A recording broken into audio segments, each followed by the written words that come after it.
Kuasa hukum tuding JPU cuma cari aman di balik tuntutan bebas Supriyani.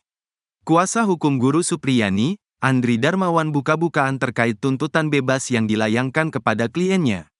Perlu diketahui sebelumnya, Jaksa Penuntut Umum, JPU, menuntut bebas Supriyani atas kasus dugaan penganiayaan kepada murid di sekolahnya. Pembacaan tuntutan bebas dilakukan oleh Kepala Kejari Konawe Selatan, Ujang Sutisna yang juga selaku JPU pada sidang lanjutan di PN Andulo Konawe Selatan, Senin, tanggal 11 November tahun 2024, kemarin. Andri menegaskan, tuntutan untuk Supriyani bukanlah tuntutan bebas. Bukan tuntutan bebas ya, jadi dia, JPU, menuntut lepas dari segala tuntutan hukum, katanya, dikutip dari kanal YouTube Nusantara TV, Rabu, 13/1/2024. Andri menyebut, JPU menganggap bahwa Supriyani melakukan perbuatan pemukulan, tapi bukan tindakan pidana. Di matanya, tuntutan bebas yang diberikan, agar posisi JPU aman di mata publik.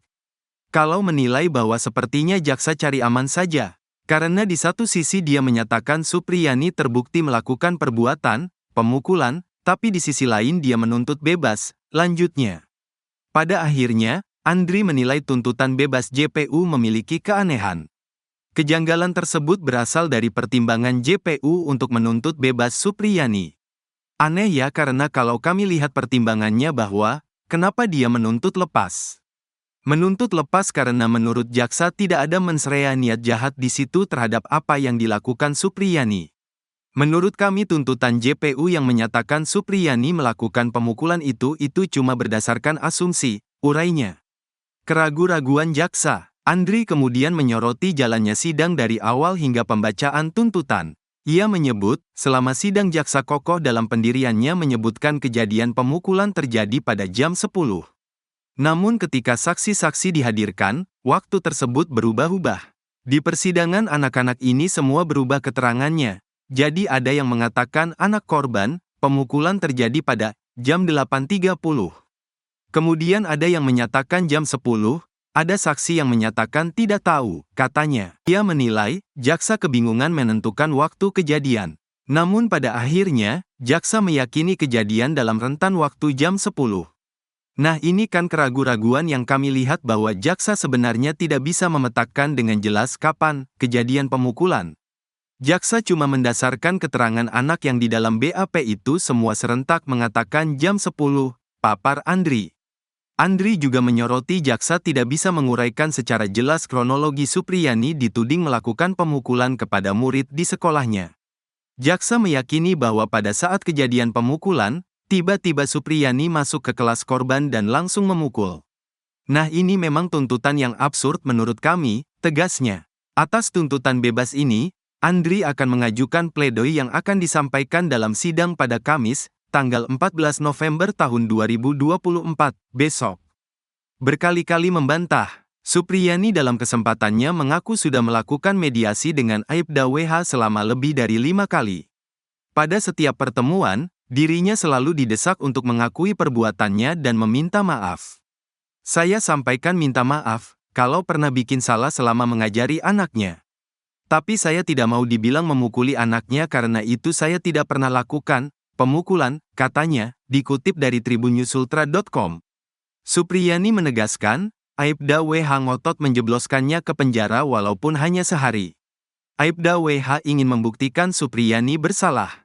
Sempat ada kata-kata dari Pak Bowo, saya tetap akan penjarakan kamu walaupun hanya sehari agar semua orang tahu kalau kamu salah, kata Supriyani mengulang kata-kata Aibda WH.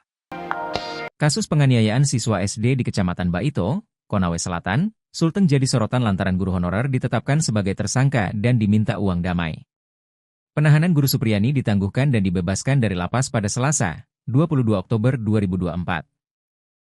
Kuasa hukum Supriyani, Andri Darmawan, mengatakan Kapolsek Baito meminta uang 2 juta rupiah untuk penangguhan penahanan.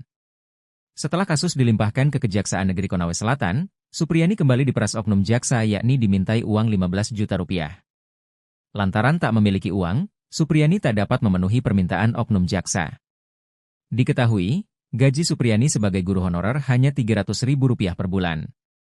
Sementara itu, Kepala Kejaksaan Negeri Konawe Selatan, Ujang Sutisna, membantah adanya oknum jaksa yang meminta uang ke Supriyani. Kemudian ada juga pelanggaran kode etik dalam hal ini ya, penanganan perkara ini. Karena apa? Itu ada konflik of interest, benturan kepentingan. Karena penyidiknya dengan pelapor ini satu kantor. Kemudian juga ada pemaksaan kepada Ibu Supriyani untuk mengaku, padahal Ibu Supriyani tidak pernah melakukan. Ada permintaan uang juga 50 juta, ya. Jadi itu semua pelanggaran prosedur, ya. Karena kalau misalnya eksepsi kami diterima, itu persidangan tidak akan lanjutkan pokok perkara. Kenapa kami ingin lanjut ke pokok perkara? Karena kami ingin membuktikan bahwa Ibu Supriyani tidak bersalah dan telah dikriminalisasi. Ya, kami ingin buktikan itu. Supaya kalau Ibu Supriyani tidak terbukti bersalah dan telah dikriminalisasi, kami ingin supaya oknum-oknum tersebut yang telah membuat Ibu Supriyani tersangka, telah membuat Ibu Supriyani ditahan, harus dipertanggungjawabkan. Penyidikan ini cuma berdasarkan 3 keterangan anak ya. 3 keterangan anak. Yang kita ketahui dalam KUHP, keterangan anak ini tidak dikategorikan sebagai keterangan saksi. Kalaupun dia mau jadikan bukti petunjuk, itu penyidik tidak bisa menjadikan bukti petunjuk, nanti hakim. Karena untuk bukti petunjuk itu kewenangan hakim. Nah pertanyaannya, bukti petunjuk itu apakah dia sesuai dengan alat bukti yang lain? Kan tidak ada. Saksi-saksi yang diperiksa termasuk gurunya Ibu Lilis, ya, ini saksi dewasa disumpah pastinya. Itu sudah diperiksa dia bahwa tidak ada kejadian itu di tanggal 24 April. Pengakuannya ini tidak sinkron bahwa dia dipukul 1 kali dengan hasil luka yang kan bisa teman-teman lihat semua ya posisi luka seperti apa. Pukulan 1 kali tapi menyebabkan beberapa luka ya, beberapa luka. Ini bukan saya cerita, bisa dilihat di fotonya. Ada dia di situ kayak melepuh, kemudian ada beberapa paha dalam luka. Bidang Profesi dan Pengamanan Kepolisian Daerah Sulawesi Tenggara, Propam Polda Sultra, memeriksa 6 personel polisi terkait kasus viral guru Supriyani di Konawe Selatan. Kabid Propam Polda Sultra, Kombes Pol Mot Sholeh mengatakan, pihaknya sudah memeriksa 6 personel yang diduga terlibat kasus guru honorer di Kecamatan Baito tersebut. 6 personel ini sudah dimintai keterangan oleh tim internal yang dibentuk Polda Sultra. Mereka yang memberikan keterangan terkait kasus guru Supriyani yakni dari Polsek Baito dan Polres Konawe Selatan. Polres Konsel 3, Polsek Baito 3 personel sementara masih pendalaman, jikata Mot Sholeh saat dikonfirmasi, Selasa, 29 Oktober 2024. Sholeh mengungkapkan, pemeriksaan para personel untuk mendalami terkait pemeriksaan guru Supriyani sesuai standar operasional prosedur, SOP, penyidikan atau tidak. Selain itu, pemeriksaan untuk mendalami permintaan uang 50 juta rupiah dalam kasus mediasi guru Supriyani dengan orang tua murid SDN di Kecamatan Baito yang diduga dipukuli guru honorer tersebut. Sholeh mengungkapkan, terkait nominal uang 50 juta rupiah, tim internal Polda Sultra juga meminta keterangan Kepala Desa Wonowaraya. Ia mengatakan dari keterangan para saksi-saksi, pihaknya baru bisa mengambil langkah apakah ada pelanggaran kode etik kepolisian dalam kasus Supriyani atau sebaliknya. Sementara itu, Kabid Humas Polda Sultra, Kombes Pol Iis Kristian, mengatakan saat ini tim internal sudah bekerja mengusut kasus guru Supriyani.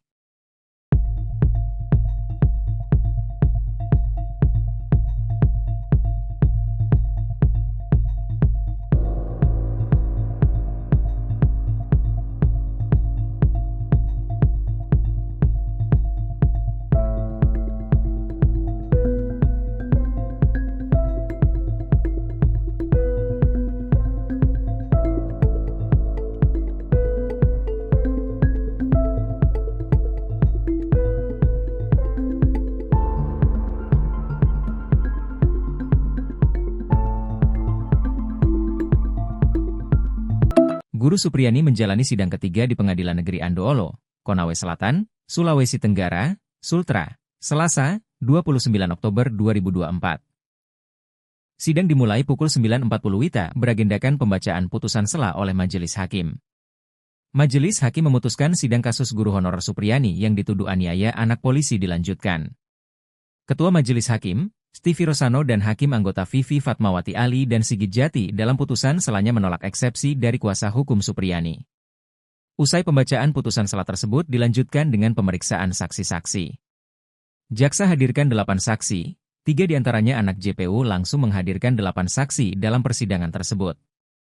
Dari 8 saksi dihadirkan, 3 diantaranya anak-anak atau masih di bawah umur, sehingga sidang di PN Andoolo berlangsung tertutup.